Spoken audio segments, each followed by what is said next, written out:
Right. So if you can remember, we were talking about virtual memory the other day. And if you do a quick recap on virtual memory is a borrowed memory, right?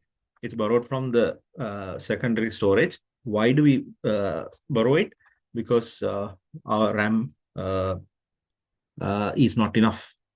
We want more work to be done in the computer, but the RAM is not enough. So what the computer does is, or the operating system does is, it will borrow some amount of memory from the secondary storage and use it to swap out the data and instruction from the RAM in and out. So when the less important uh, data and instructions are moved away from the RAM, it's called swap out. When they are brought back, when the space is available, it's called swap in. So this constant swap in and swap out can adversely affect the secondary storage, especially if it is magnetic hard drive, HDD. And also there will be a performance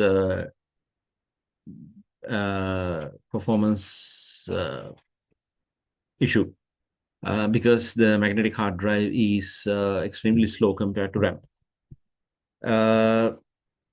But it'll save from a sudden crash of having lack of RAM memory. If it was replaced by an SSD, solid state drive, there won't be a performance issue, but still the hard disk will be used, or the SSD will be used more often, which is not good for the lifespan.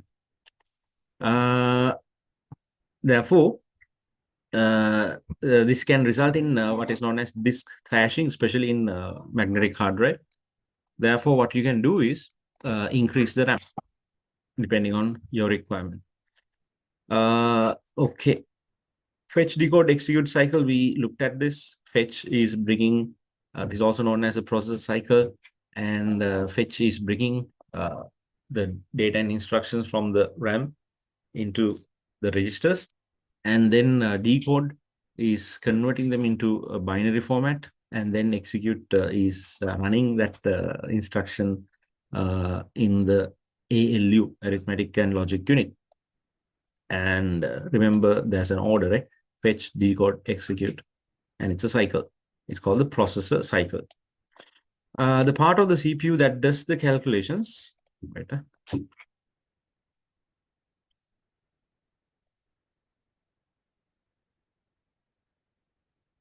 The part of the processor that does the calculation is called arithmetic and logic unit. Inside the CPU, there are a number of memory locations called registers. That's the fastest memory in the computer. These are extremely fast to access, but there's usually only a relatively small number of them. Some registers play a specific role. Okay, so when you call registers, there are different types of registers depending on their purpose. Some hold the memory address. Now, memory address are required for us to bring data and instruction from the memory.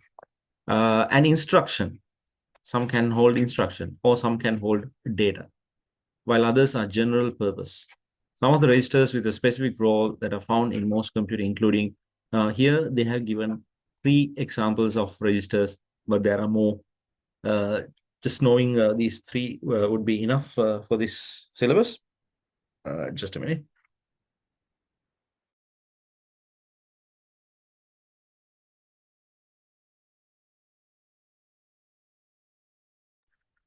So the first one is accumulator. Accumulator. What does it do?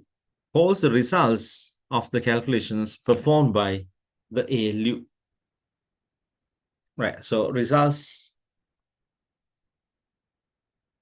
Yeah, results in the sense it can hold the input and output data, which means it can hold the data and the results of them both. It's like a temporary location to hold the data before and after processing. So before the data gets processed, they reside in accumulator. When they are processed by the ALU, and then they are brought back into, the results are brought back into accumulator. So accumulate, it kind of accumulates, right? Collects.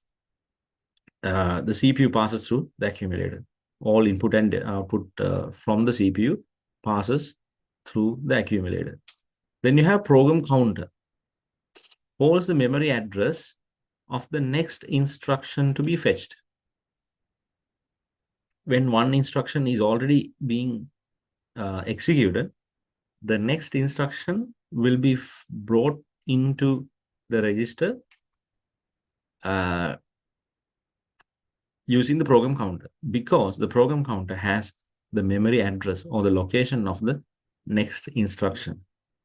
So program counter holds the next instruction's memory address, not the next instruction.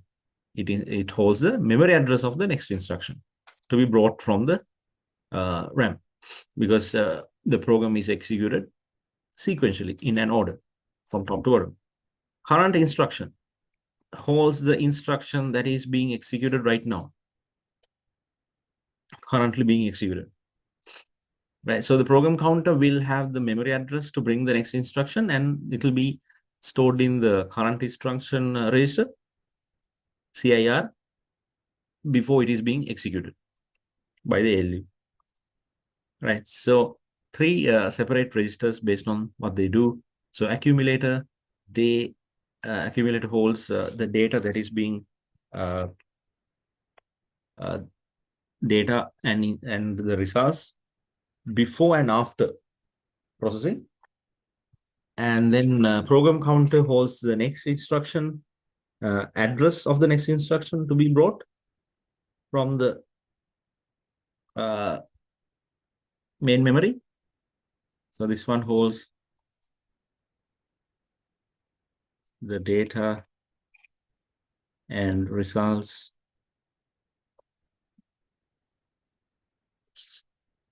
before and after process. This one holds the memory address of the next instruction. This one holds the instruction, not the address, sorry, not the memory address. It's the instruction executed.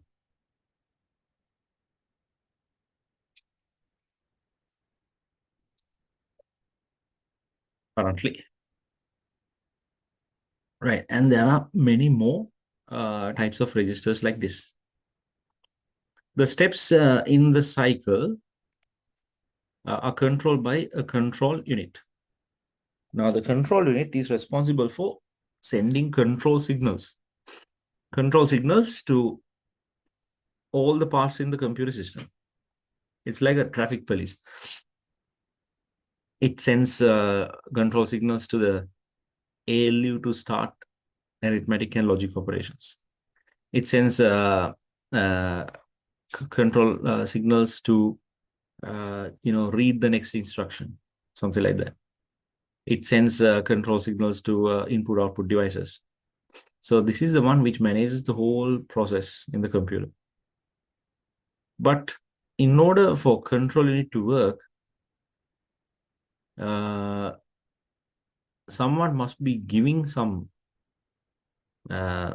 push, or the what is known as like, let's say,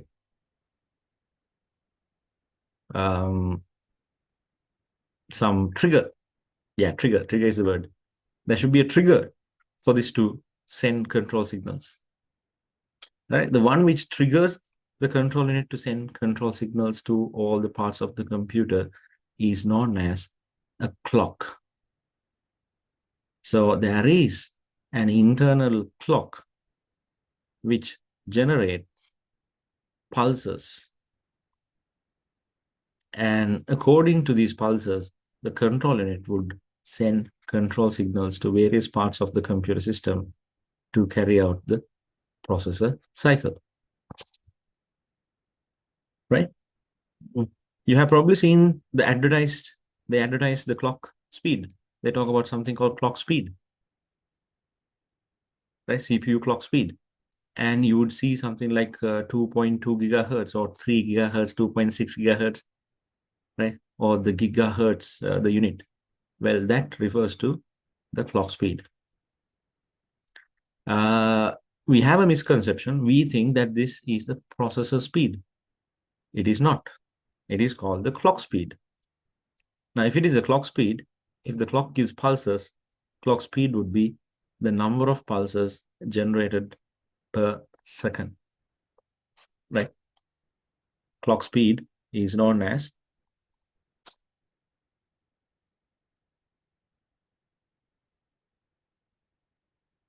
clock speed is the number of pulses, or we can say ticks, clock ticks generated by the internal clock of the CPU. So it's something like this. Let's take a horse riding, horse running. So the man on the horse has a whip and horse runs at a certain speed. If the speed of running is the speed of the computer or speed of, executing instructions, the number of times the man whips will be the clock speed. So now he increases the speed. What happens? The horse runs faster. Something like that.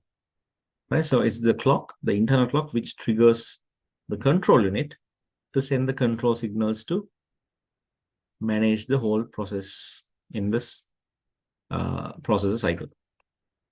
And it is measured in gigahertz. So when you take hertz, 1 hertz, right? This is 1 pulse per second. 1 pulse per second. So if the processor, if the clock speed is given as 2.6 gigahertz, right? Converting this into hertz would give you the total number of pulses generated per second. How do you convert this into hertz? 2.6 gigahertz multiplied by 1000, you get megahertz, multiplied by another 1000. It's not 1024, okay? It's 1000 because it's hertz. 1024 is used in memory calculation only. You get kilohertz, multiplied by another 1000, you get hertz. So you have 2.6 multiplied by 10 to the power, 10 to the power 369 hertz. 10 to the power 9 is billion. So it's 2.6 billion pulses per second.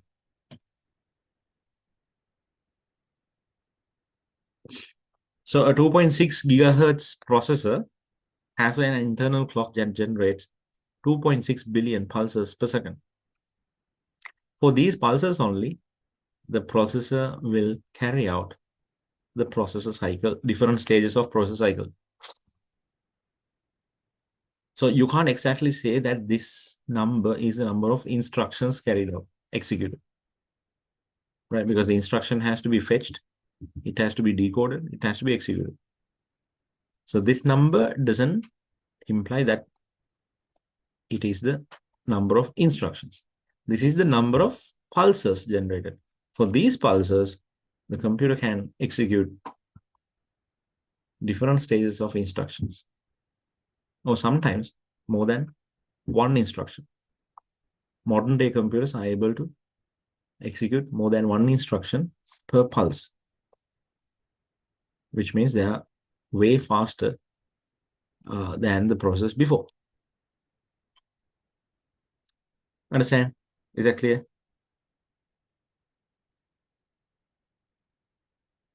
Dinu, Janisha, Manashika? Yes, sir. Right. So remember, it's the clock, internal clock, which generate pulses. And that's why we call this clock speed. So for these ticks, tick, tick, tick, tick, tick, only the computer will work or processor will work. And you can't imagine that speed. It's if it is 2.6 gigahertz, it's 2.6 billion ticks per second. Right. Then we talked about the bus. Right. Now here you can see the memory address. They are talking about memory addresses. They are talking about instructions. They are talking about data.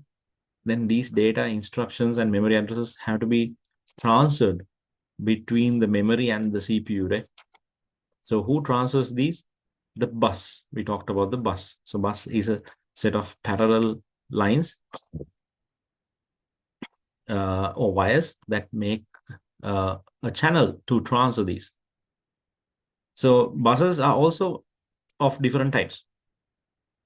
And there are data bus, there's address bus, there's control bus. So we'll talk about those three in a moment.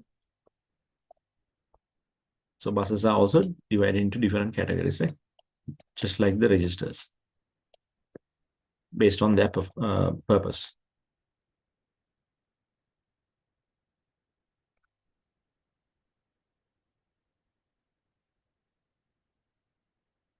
Right.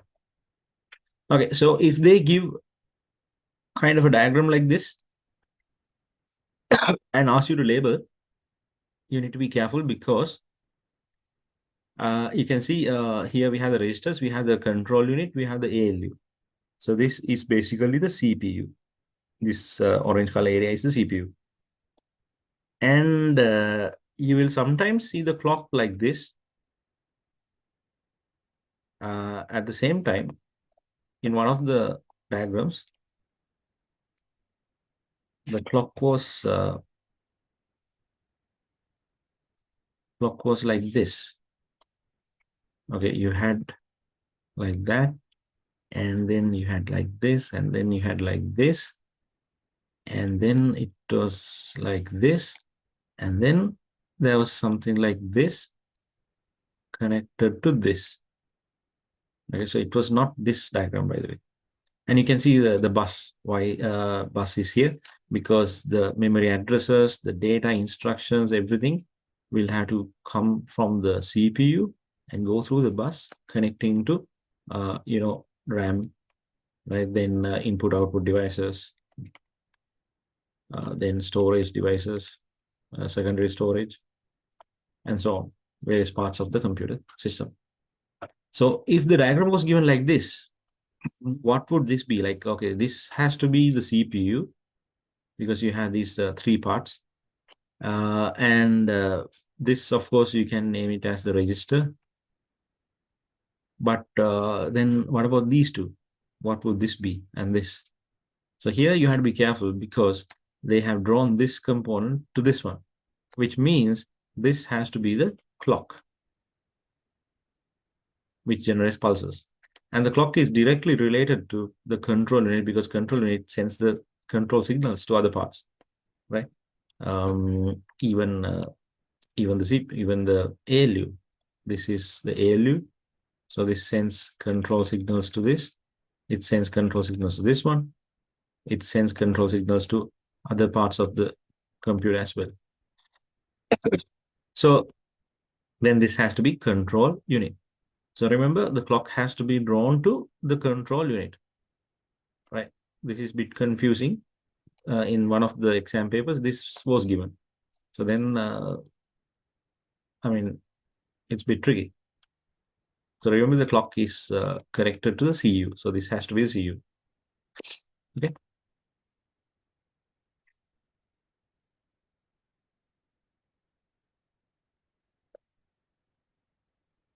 Right. When you talk about the bus, we learned that bus is a set of parallel lines. So if it is a set of parallel lines, we are talking about bits and bytes or binary, right? So in the computer, if there's a parallel line, we can send a bit at a time through this parallel line. So a bit can be either 1 or 0. So at a given time, we can send either a 1 or a 0. Now, when you have two parallel lines, you can send 2 bits at once because these are parallel. So if you have 3 bits, I mean 3 lines, you can send 3 bits. So it can be like 1, 1, 1. You send at the same time 1, 1, 1, or you can send 1, 0, 1. So 3 bits at a time, 3 bits at a time. So you can see when the number of parallel lines increase, the amount of data that you can send also increases. So the number of parallel lines in the bus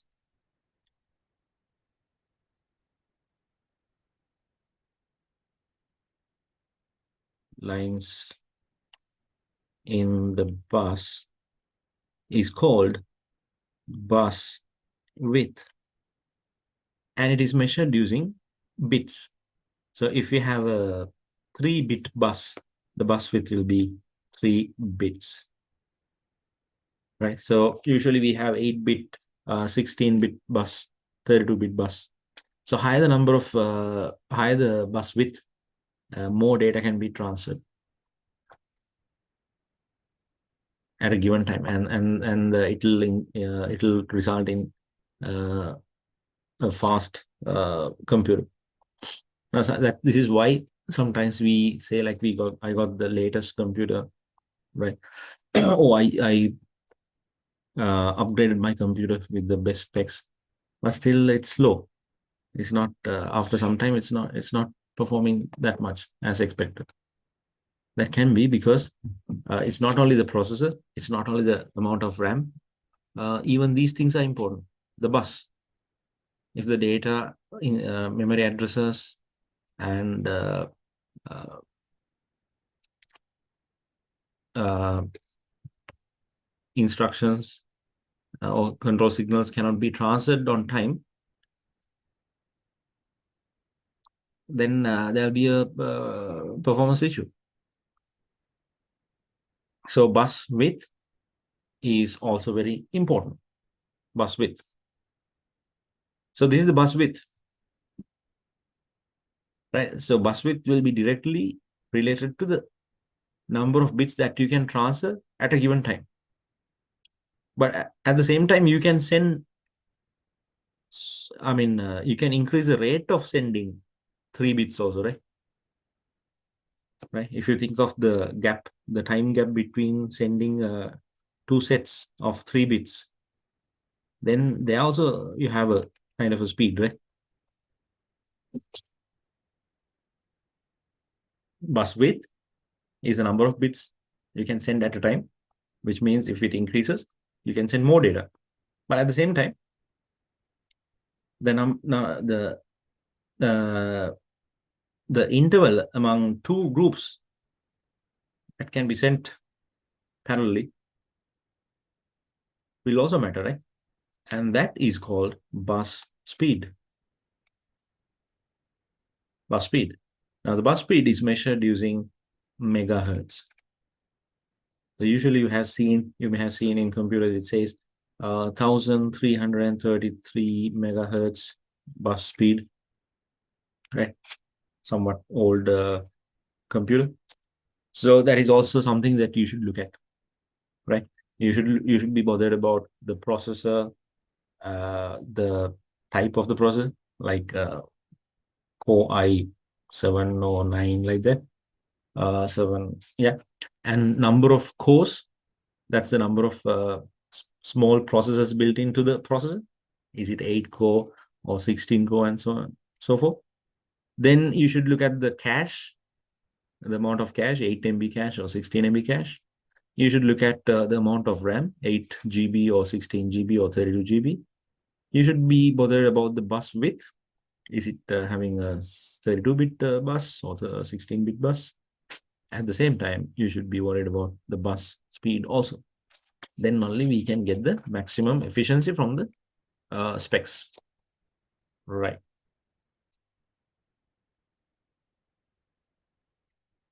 Um, Another quick recap on fetch, decode, execute. The CPU control unit places the memory address. Okay. Now, in order to fetch the instruction or data, Just a minute.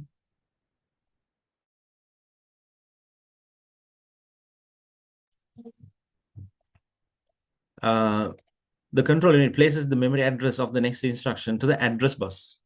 I think we didn't get to talk about the types of buses still. Let's see. It also sends the signal to the control bus requesting to read from the memory. The memory receives the signal and look up that memory location. The data in the memory is copied to data bus. So we have the address bus, we have the data bus. So the address, the memory address is sent through the address bus.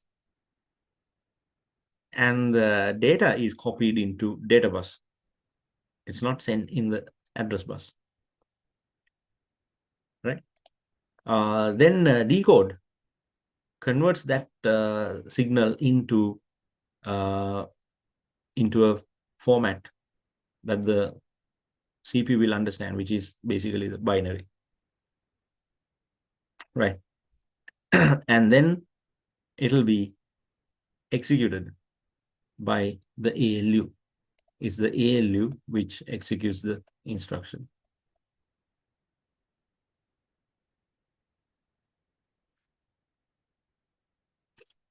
Okay, so this involves converting into a machine readable format.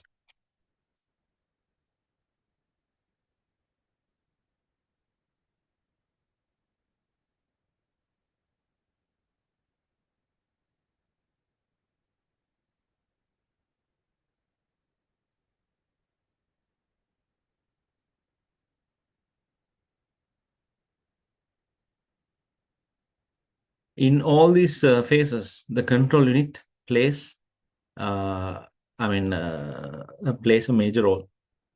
It's a control unit which should instruct for this one. It's a control unit which should instruct for this one and this one. Right? That's why it says send signals to other parts of the CPU telling them what to do. But as the name suggests, decode means converting the instruction into a format that the machine can understand. But the control unit job is to send control signals to these in these phases, so that it kind of makes everything ready for the whole process. Right? It brings the it asks the instruction to be kept in the address bus. The address, memory address, and then it asks the memory to read it, put it into the data bus.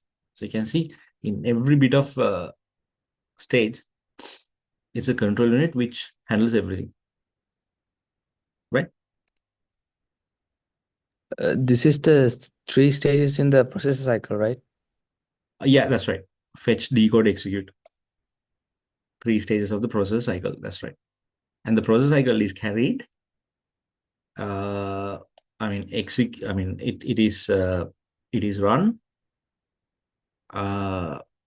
based on the control unit. Control unit is run based on the pulses generated by the internal clock.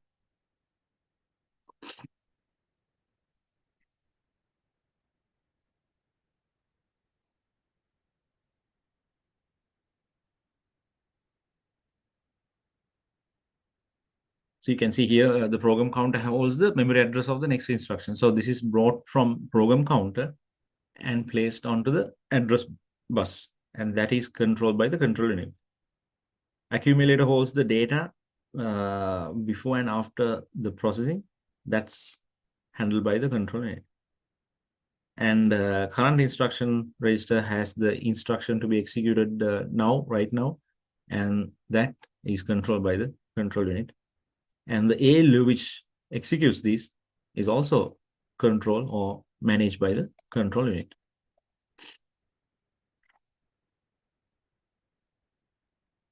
Right, so here's the clock speed again.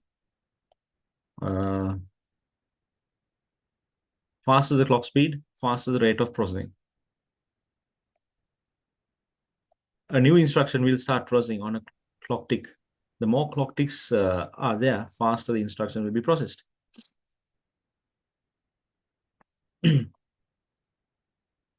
But remember, you can't really say that clock tick is one instruction, right? Clock tick can be a stage, part of the process, right?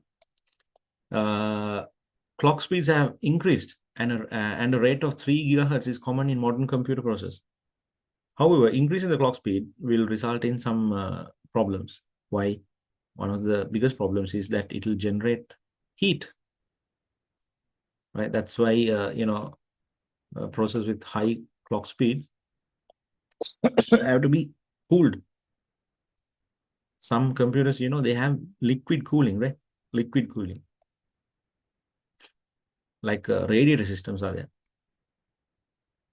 Why? Because their process speeds are really high. And you must have heard about something called overclocking, right? Overclocking. That means it's like tuning up your processor to run at a higher clock rate than its normal rate. It's like increasing the, or let's say, like you're climbing Kadugannawa in the first gear from the bottom to the top, right? Something like that. So you're pushing it hard, putting it to the maximum. And because of that, overclocking will reduce the lifespan. But you get a performance for that time. Instructions are processed by transistors, and the rate at which they operate is limited. The processor generates a large amount of heat, and this increases as the clock speed increases. A fan, a heat sink, help to get rid of the excess heat, prevent it from breaking or even melting. However, there are limits to the rate of cooling as well. Process with clock speeds over 9 gigahertz require cooling by liquid nitrogen. Because of this, they have come up with a technology called cores. Okay. Now you already know what cores are. Cores are the small processors built into one unit as CPU. So it's like you have one head, but you have two brains, right? So number of cores. What's the advantage of having a high number of cores? Well, when you have a high number of cores, you don't need to run. No, the first thing you have to understand is each core is like a processor, like an individual processor, which means it's going to have its own ALU, control unit, registers, and the clock as well, right? They are like built into one unit. If you have two brains in your head, one brain will work on one thing while the other one works on another thing. Just a minute, I'm getting a call.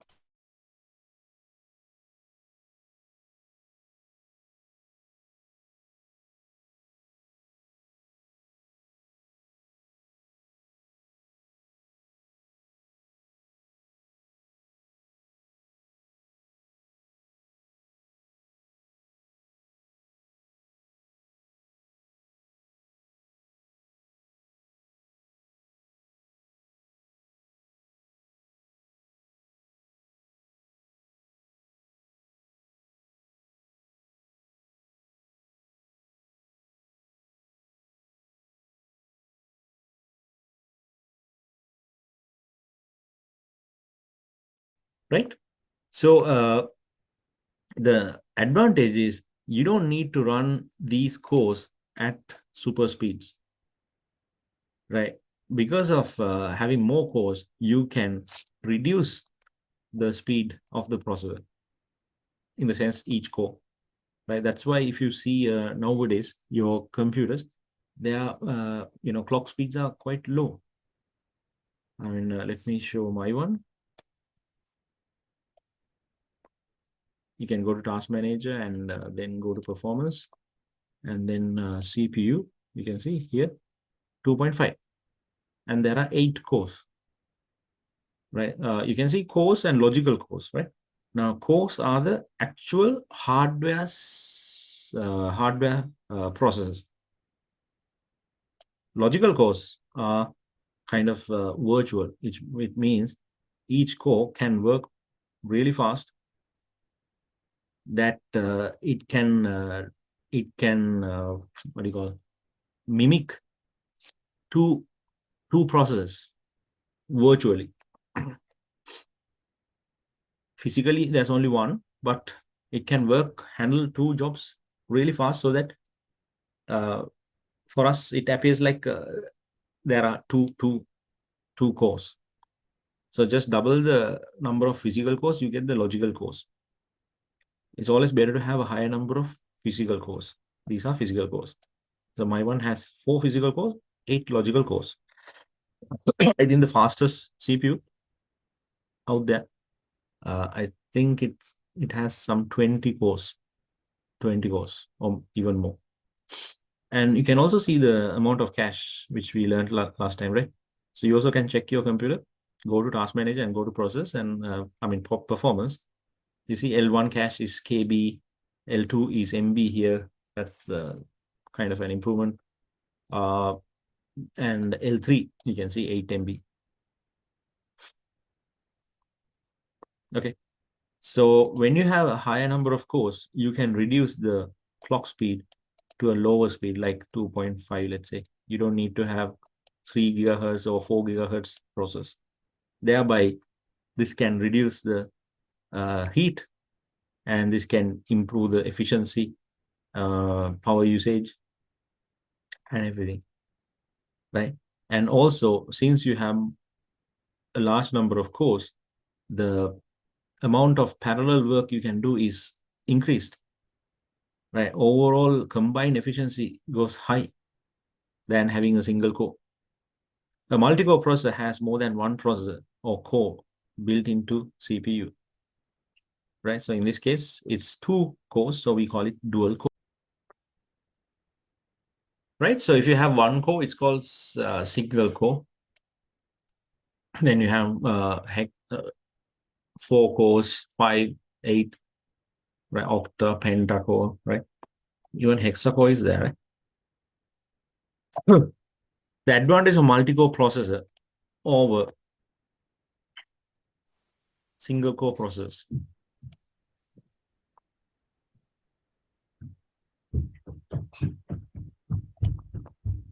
Together on the same program, they can work together on the same program. This is called parallel processing, right? That means it's something like this, right? It may be kind of misleading here.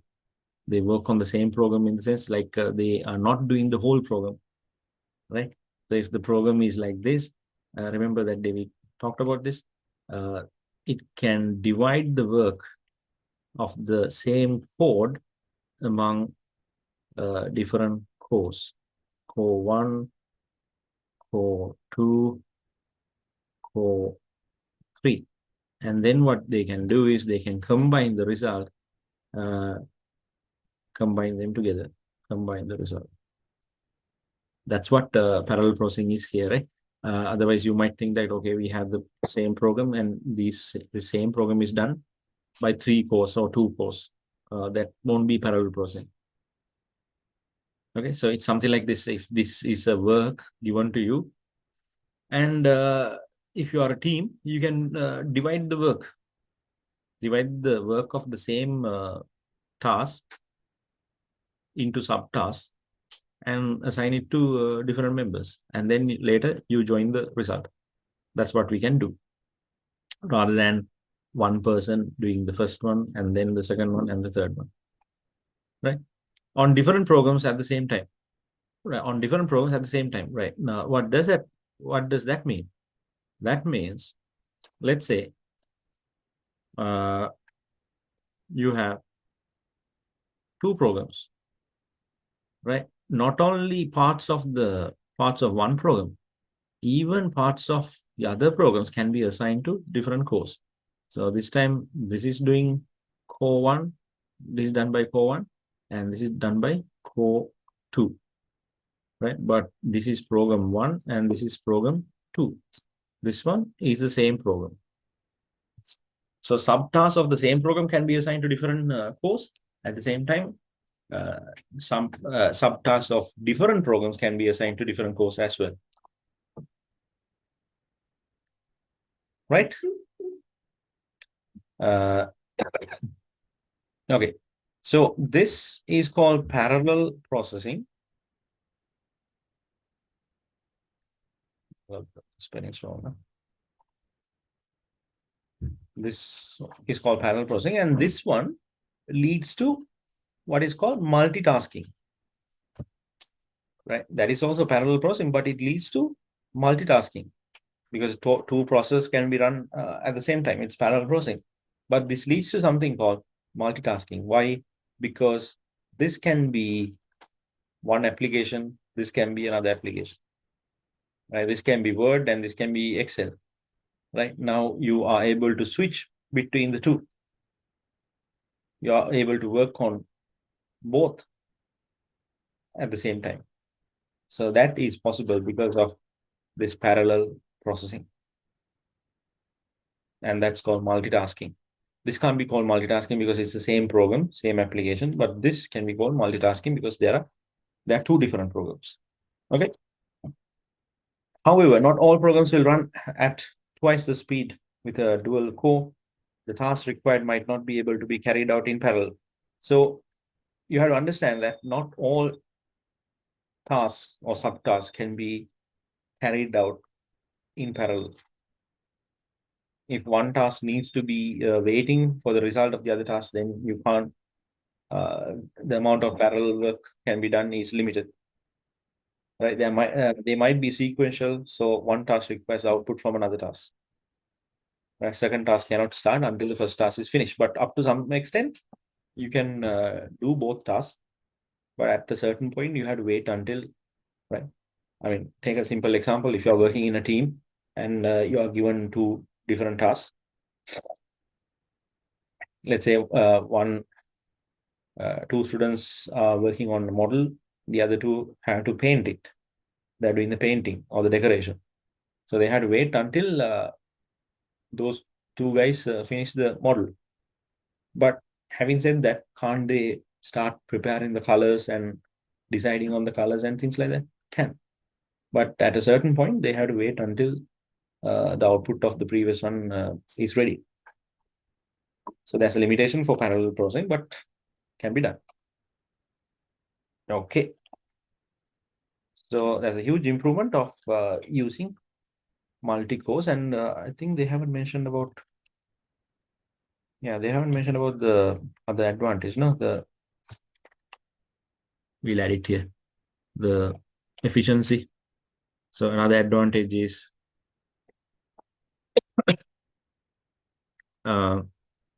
each core can run on a lower speed and reduce the heat generated and the need for cooling. This saves energy while increasing the collective efficiency.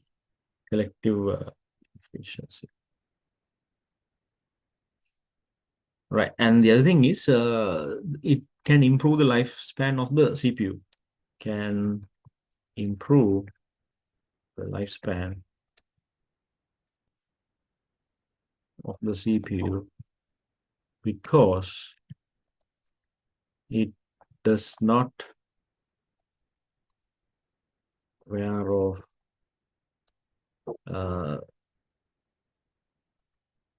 like a single core.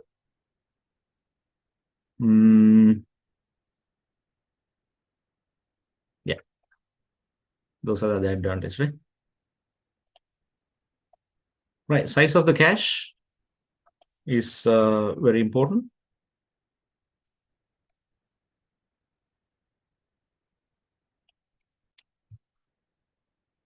Bottlenecks occur when one component cannot work as fast as the other.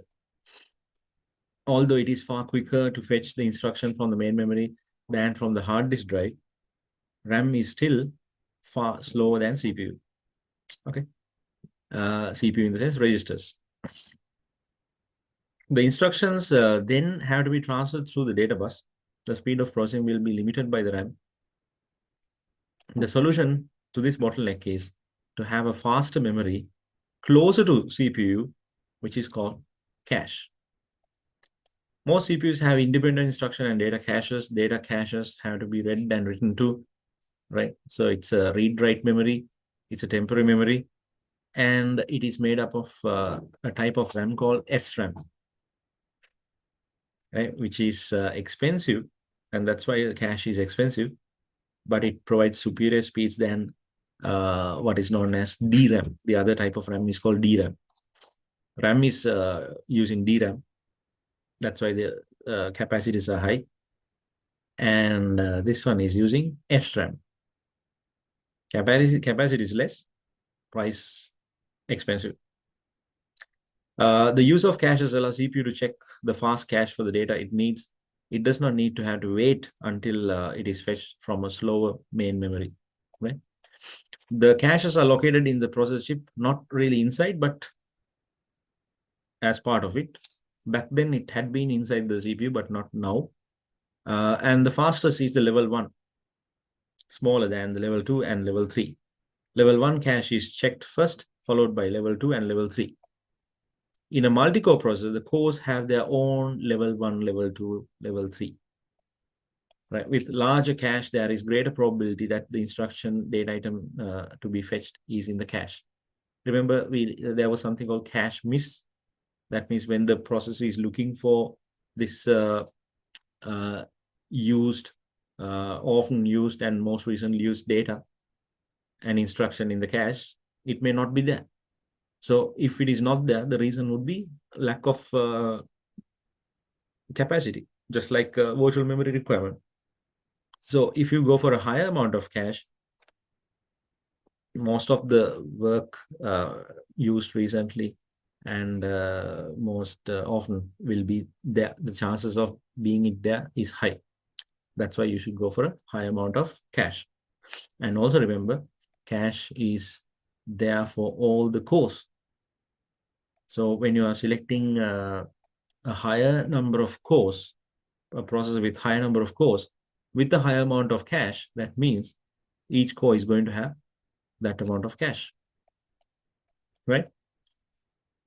All right. So that's the end of the first part, where we talked about the main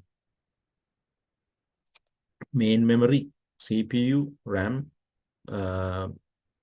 registers, bus,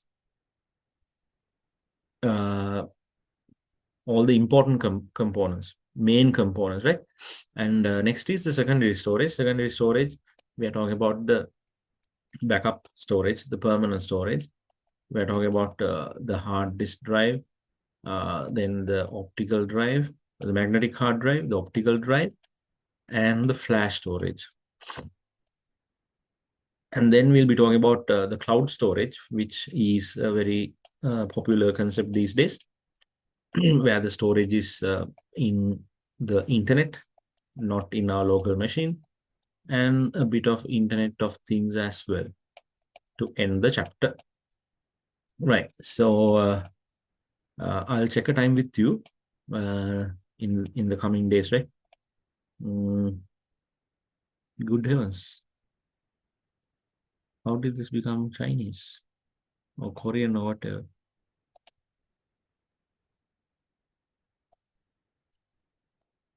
Oh dear.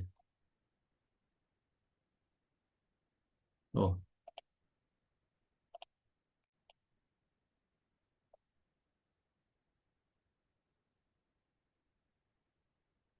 Right.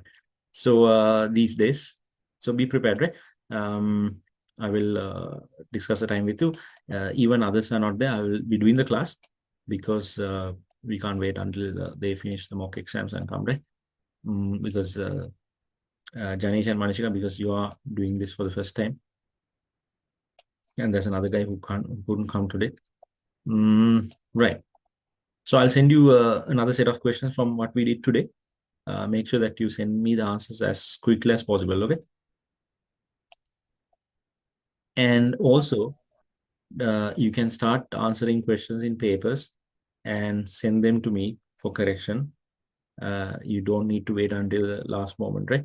So from what we have done so far, you start answering questions, practical or theory, doesn't matter, right now, and get them corrected from me so that I can give you some feedback. Okay, you don't need to, I mean, you don't need to do a whole set of questions, just like maybe 2 questions per day. Right? You can just do it and send to me. Then it's easy for me to correct as well. Right. Then I'll see you in the next class very soon. Keep in touch. Thank you, sir. Okay. Good night. Bye. Thank you, sir. Good night.